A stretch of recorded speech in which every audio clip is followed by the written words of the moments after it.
And when the United States want to beat up on China, and you try to make that relationship better, you're going against the US government.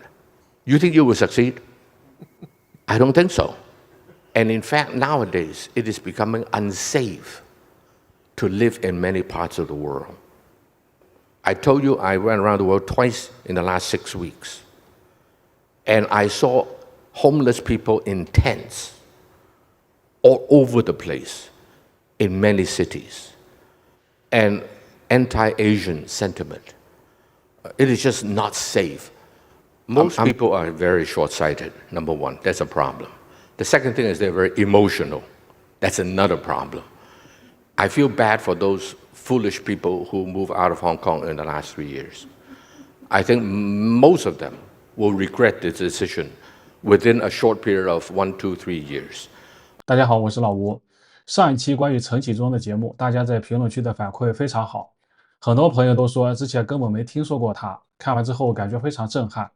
我的频道里播放次数最多的2个视频都超过了70万，但是我感觉大家对陈启宗这个视频的反馈是最好的，评论也非常积极，我基本上把所有的评论都看了一遍，这也是第一次。我自己虽然很早就知道陈启宗，也看过一些他的视频，但之前那一期我确实没看过。我也非常喜欢，自己去看了3遍，做视频的时候看了2遍，后来开车时当播客又听了1遍，真的是非常棒。不少朋友希望我分享更多他的视频，今天就给大家安排上。在看新视频之前，我想就评论区的2个问题回应一下。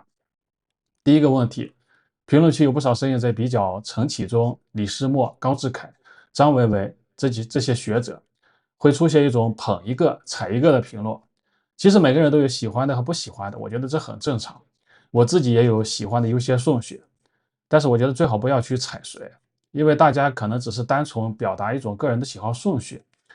但我已经看到有些人不怀好意，想故意引起矛盾和对立。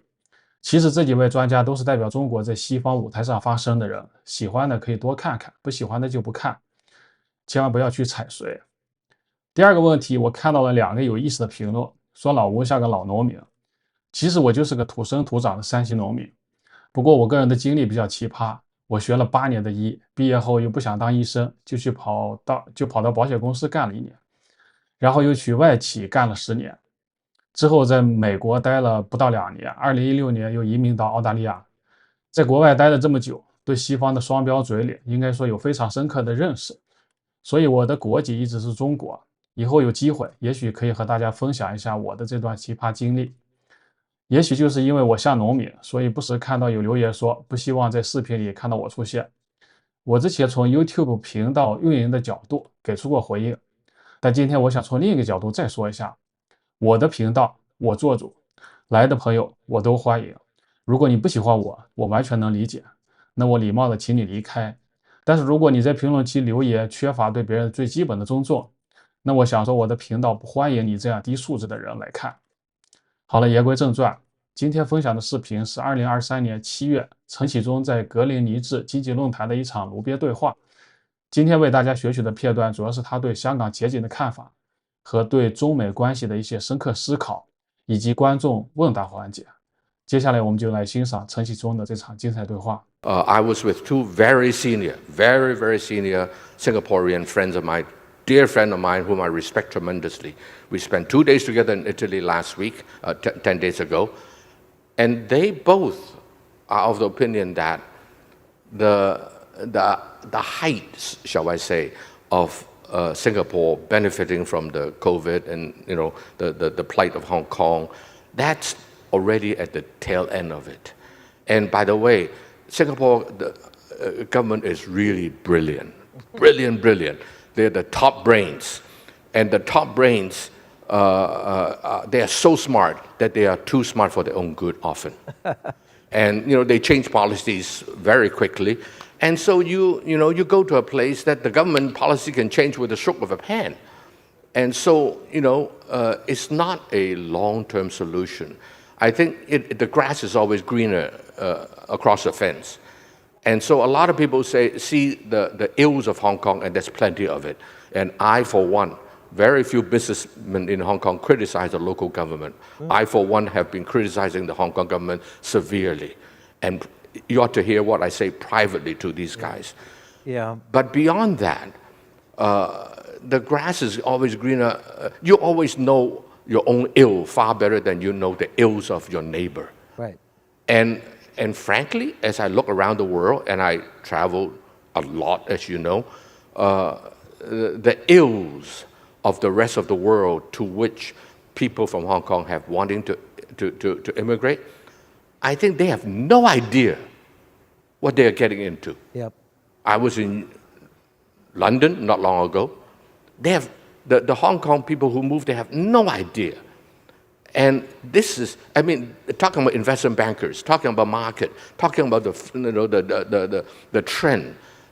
You are jumping into a sinking boat. Singapore is not sinking, okay? Some other people are sinking. Singapore is doing fine. Other places are sinking fast, and you jump into it. Short-term thinking, emotional, and really very short of knowledge, short of understanding of the world, of many other countries. And so I can sympathize with those people who had a hard time with Hong Kong. I can sympathize with them.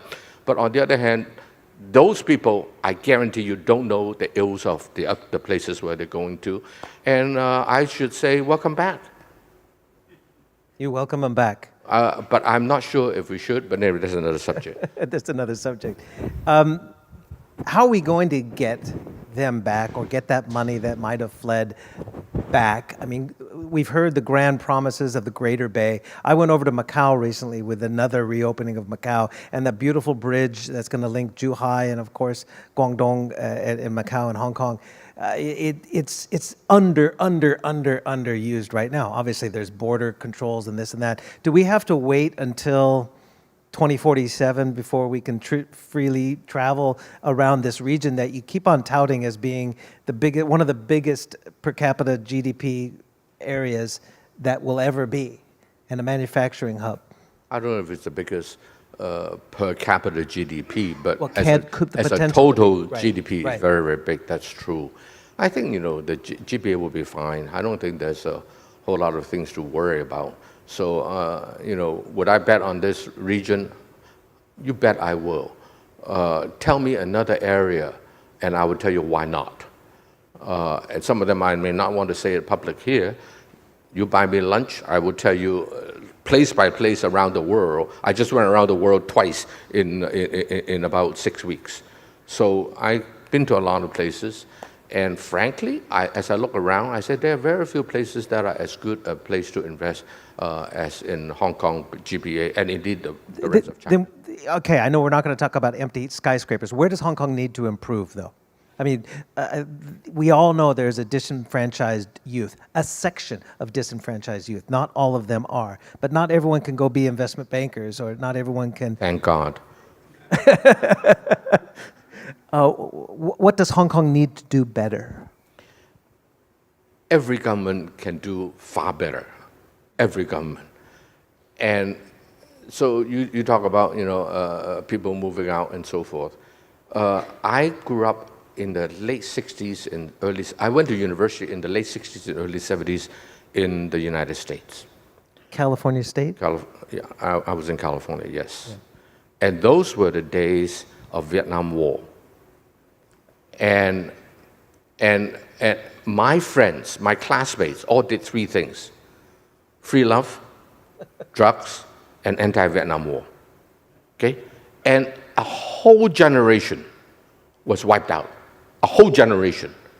I know people who smoke dope, because most of my classmates, I look into their eyes. Hey, look at me, Stephen. I look into their eyes and I said, that guy had been smoking dope the night before. Yeah.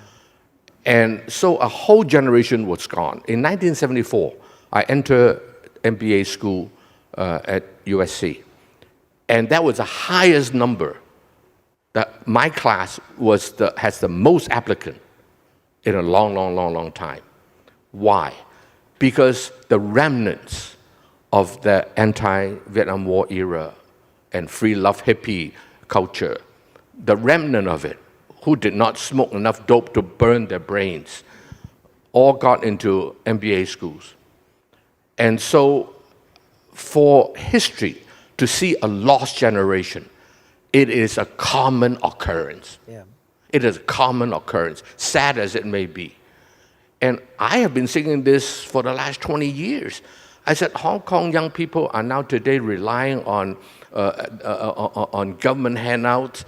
They have a sense of entitlement, right? That's exactly what got a lot of economies in human history, in modern human history, into trouble. And Deng Xiaoping says we should never repeat the over-socialism of Europe. And so I saw the last 25 years, the over-socialistic policies and the spending of the government in social spending went through the roof. When Chris Patten came in 1993, 92, 93, that number went up already. And then after 1997, it went up to the sky. And I said, this is not a good thing. We may be a little bit too stingy in the past, the British were. They want to take money back home instead of spending it locally, I suppose. But it does gender a kind of fighting spirit in the young people. Yeah. There's a future, we want to get better. Of course, 1997, we used to live in borrowed time and borrowed place, but we just never transited it. We jumped from borrowed time, borrowed place to go somewhere else. And that's a big mistake. And so, I'm sorry to say this, that lost generations are nothing new in human history. And there's nothing you can do when a person, in the first 18, 21 years of his or her life, have that mindset ingrained in their head. It's very, very sad. So let's hope that the next generation will not be the same as the last generation. And I'm so glad that I am not in that generation. Yeah, it takes self-initiative to pull yourself out of that lost generation. I mean, I was born in '66, right in the middle of that. And I have my two eldest brothers both went to Vietnam. One is still a hippie living on a shack on a river. He's almost 80. And the other brother worked part-time with you in Shanghai as an architect. Full disclosure, one of my brothers worked with Ronnie a long time ago. They did Grand Gateway 66 in Shanghai. Yeah, so completely opposite directions, but it's up to the individual, obviously. You mentioned socialism, so I got to pivot to China a little bit. What's going to be the answer to get U.S. and China back talking? Blinken's heading there this weekend. That's a good step. What's going to bridge the East-West divide right now? Nothing. Nothing. Do we need to bridge it? Do we need an empty bridge to Macau? You wish you can bridge it. We all wish that you can bridge it. But it's far bigger than you and me. When the number one country in the world, America is not the strongest country in the world today. No. America is the strongest country ever mankind has ever seen. And when the United States want to beat up on China, and you try to make that relationship better, you're going against the U.S. government. You think you will succeed? I don't think so. Right? So anybody who look at these small blips, oh, Blinken is going to China. Pardon my French, total B something. You look at what they do. It is not what they say. They just instigated the Canadians to leave the AIIB. Do you think that the Canadian decided on its own? I was in Italy. I was with Mario Monti. We were talking about them leaving the Belt and Road Initiative. Right. And do you think that Italy made that decision on its own? You are either naive. If you believe so, then you're either So you believe the United States has talked about economic coercion coming from China, where China's come back and said it's diplomatic coercion from the United States. Well, you've seen it with the friendshoring, with chip manufacturing going to Japan, going to Germany, going back to the United States. Do you think this is all being driven by coercion by various powers? I'm going to ask you, Stephen. I just asked the questions. I'm asking, my answer is, Steve, what do you think? I cannot say. Okay. This is not the Stephen Engel fireside chat. I don't think you're that naive, right, Stephen? No, I'm not that naive. Good, thank you. You answer yourself. You answer my question. So if there is no answer to the East-West divide, where are we going to be in 10 years? I happen to not be that pessimistic about the U.S.-China relations. First of all, I don't believe that it will get to a kinetic war. Kinetic war, a physical bang, bang, you're dead. Of course, today's war is not just with guns and gunpowders, right? It is very much cyber, it is space, it is currency, right? Of course, trade, many other things. So from that perspective, short of just shooting at each other, the war is already ongoing. Anybody who doesn't know that the war has been ongoing for the last many years is frankly a very, very naive individual. So, we are already in the thick of it. But can we be competitors without conflict? Yes, we can, but not if one party wants to make the other side, beat the other side down. I'll give you some numbers. Sure. When Japan became 15-20% of the economy of the United States, America began to be worried. And so when it get to 30%, that was 1985 in Plaza Accord, right? Jim Baker pushed the US dollar down and inflated the Japanese yen. The economy took another 10 years for it to begin to wane in Japan. By 1995, 10 years after Plaza Accord, it was at 71% of the United States GDP. But that's because the currency doubled, right? So if you take away the currency issue, then it is only 35. What is it today? 21. So Jim Baker succeeded in 1985. Now, let me give you the number of China's economy as a percentage of US economy in the years 1980, right after the economic opening, and then 90, 2000, 2010, 2020, okay? I'll give you those numbers. They are 6 point some, 12. 2000, they were at 12%. They joined WTO, 10 years later, 2010, it was 40%. 2020, it was 71%. And then 2021, it was 76%. And last year, it was still at 76%. You think America will not try to beat you down?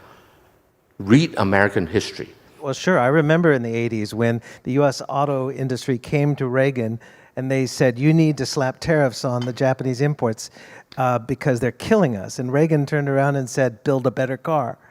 Right? I wish Reagan is still around to say that. Now, then there's another set of events.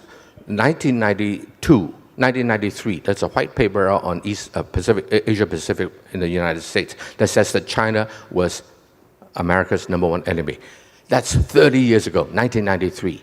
1993, the same year, there was the Yinhe incident. You remember the boat, the ship, Yinhe in Indian Ocean, right? And then 1996, it was the Taiwan situation, Taiwan Strait situation, where 2 aircraft carriers outgunned the entire PLA. You wonder how come the PLA has to develop a blue water navy, right? And there's 14 at that time, 14 aircraft carriers, and 2 outgunned the entire PLA. That's 1996. 1999, bombed the Belgrade embassy.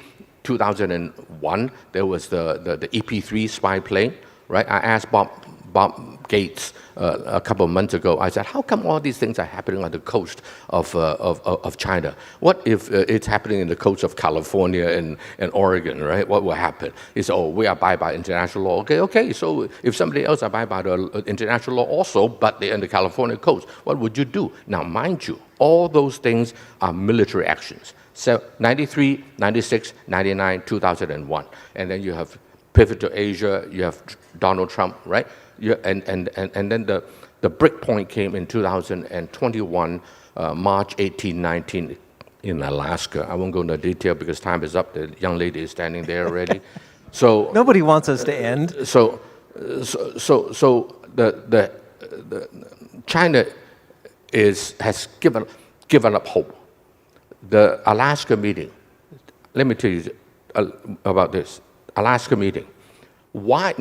The key question are 3. Number 1, why Alaska? Number 2, why March?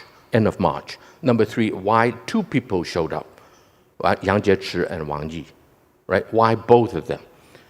If you cannot answer those 3 questions, you have no idea what the heck is going on. The reason it was in Alaska was because the last meeting was in Hawaii. There's no reason why it should be still on American soil, except that Beijing wanted that meeting. Beijing wanted. Why March? Because Beijing urgently want to have an answer. Why number one and number two? For those of you who know anything about Chinese political protocol, they don't send number one and number two out anytime. Only number one and number three. The only last time I heard was 1997 Hong Kong, the return of Hong Kong, which is a national thing that is so important, so number one and number two came. So why did Yang Jiechi and Wang Yi both showed up in Alaska? Because they want to know if there's any chance to restore relationship. And we all know what happened in Alaska. It was horrible. Yeah, it was just, they sat across the table from each other and lectured each other. Well, it started by Blinken. And so the Chinese know all hopes are gone. So what do? If you are a responsible leader, you prepare for the worst, whatever the worst is. From that day on, every decision I believe that are made by Beijing, I'm just an observer, analyst. I have no inside information whatsoever from any source. But even the COVID decisions, I bet you, at the back of the leader's mind is what happened in case there is something that happened militarily or otherwise with the United States that is really undesirable. They were thinking for the worst. And so since 2021, 2021, March 1819, 28, 29th, I think it was, in 1819, before Biden was in the White House in less than 2 months, they urgently want that meeting, and I believe that was the straw that broke the camel's back, so to speak. And from that point on, all hopes are gone. And if you are still looking at, Blinken is going to China, I said, you don't know what the heck is going on in the world today. I'm sorry. And you journalists always have to worry about what happened yesterday and what happened tomorrow. That's a professional hazard. Yep. So I understand that. So I sympathize with you, Stephen. No, don't sympathize with me. I am one of those who stayed here, and I am confident in Hong Kong's future. Good. As you are as You're well. Smart. And, You're smart. I have a very extremely confident Hong Kong wife that instills that confidence. That shows how smart you fear. are. It proves how smart you are. Hey, nobody claps for the moderator. Ladies and gentlemen, how about another hand for Steve? Ladies and gentlemen, a louder applause for Ronnie Chan. That was...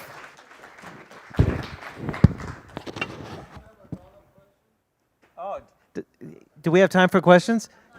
All right. I think everyone wants to hear from it. I'm keeping you from the cocktails, but yes, there's their microphone for him. I'm sorry, I hogged the microphone. The climax of the conference is really good. I have 2 children, grew up in Hong Kong, now graduating from U.S. colleges. And if I want to tell them, you should come back to Hong Kong, what should I tell them? Well, I had lunch with one of my mentees, which is exactly in the same position as your 2 sons. And frankly, I told my mentee, I'm her mentor, okay? I said, I really feel very comfortable in developing economies. That's where the opportunities are. I was in Egypt, I was in Saudi Arabia, I was in Israel. And so the problem, I think, is that it's very easy for young people to aspire to a more comfortable life, a certain style, a certain culture. It's very appealing to young people. And we all had that dream, our age, if you have children who are now 22, it's very appealing. But where are the economic opportunities? And in fact, nowadays, it is becoming unsafe to live in many parts of the world. I told you I went around the world twice in the last 6 weeks. And I saw homeless people in tents all over the place in many cities.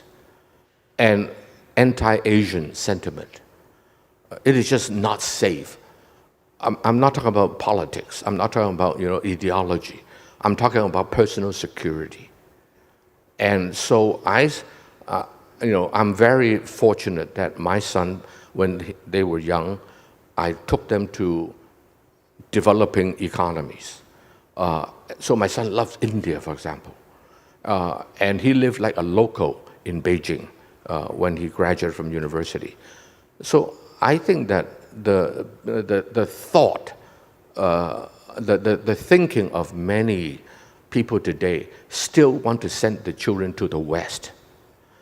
I mean, I feel bad for these people. They have no idea what is there.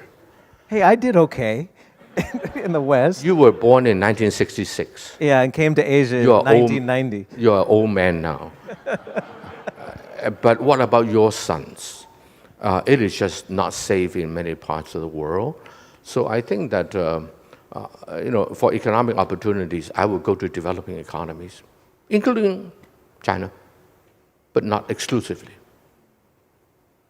Any other urgents? Okay, we'll give one more, can we?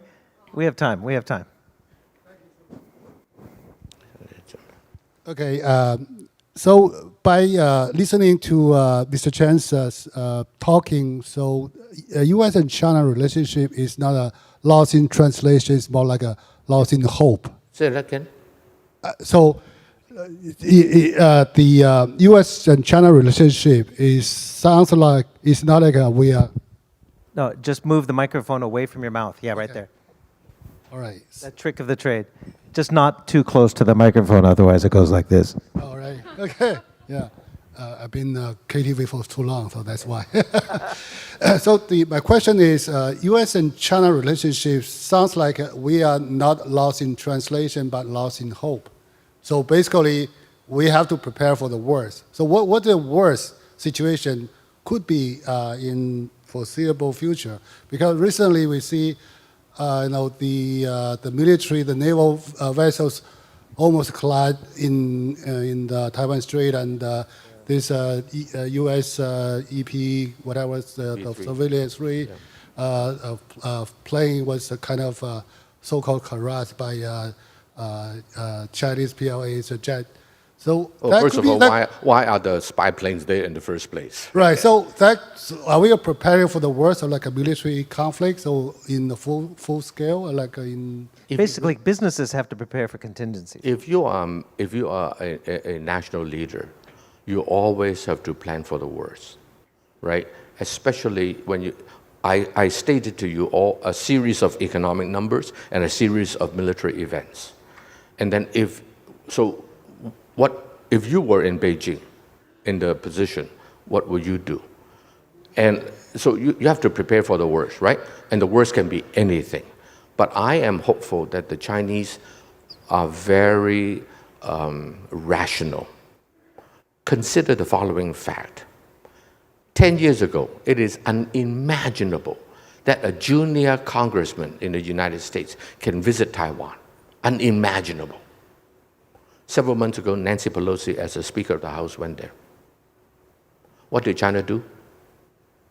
Nothing. Until she left. She left, you tighten the ring, so to speak, right? Notice that there's no accusation from around the world for what Beijing did. And so people asked me the question, they said, is what's happening in Taiwan Strait today hastening the return of Taiwan or delaying it? I said both.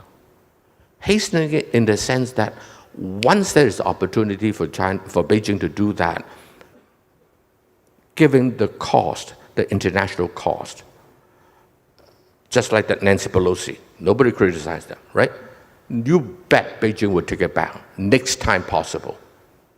In the old days, Beijing may still think, well, in the long run, are there advantages to us if we wait another 10 years, 20 years, 30 years, right?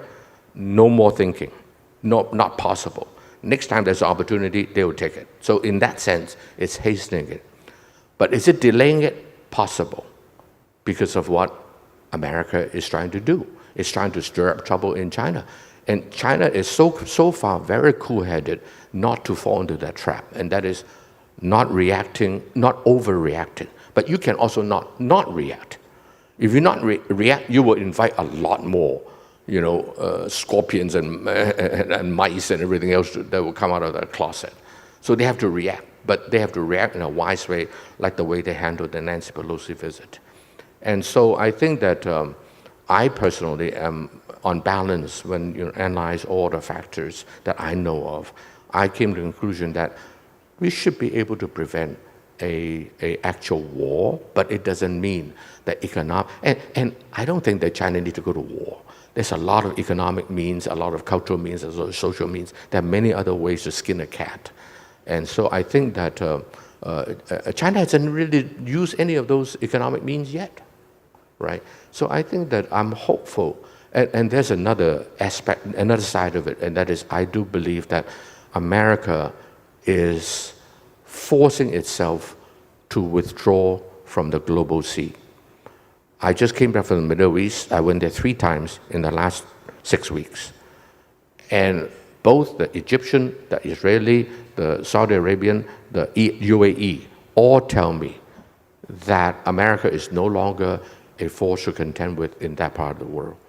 I believe that, I know that I'm being very controversial, but I have my rationale. I don't have time to tell you that in Europe, America will also, sooner or later, retreat from it. The Ukraine war delayed that process, but it cannot reverse that process. So I think that America, and I tell Beijing friends, I said, don't think that the US is waning. It's a very dangerous assumption to make. Okay? America is not waning. America is one of only 2 countries that can choose to close the doors and live. And the other country will live miserably, and that's Russia. The country that can live relatively happily is the United States. Nobody has that right. China needs energy. China needs food security, right? Whereas the United States has everything. And the technology, the universities, the economic system, it is still the most strongest in the world. So if you think that the United States is waning just because they are retreating, you are making a big mistake. And mind you, America was never founded on internationalism. America was founded in isolationism.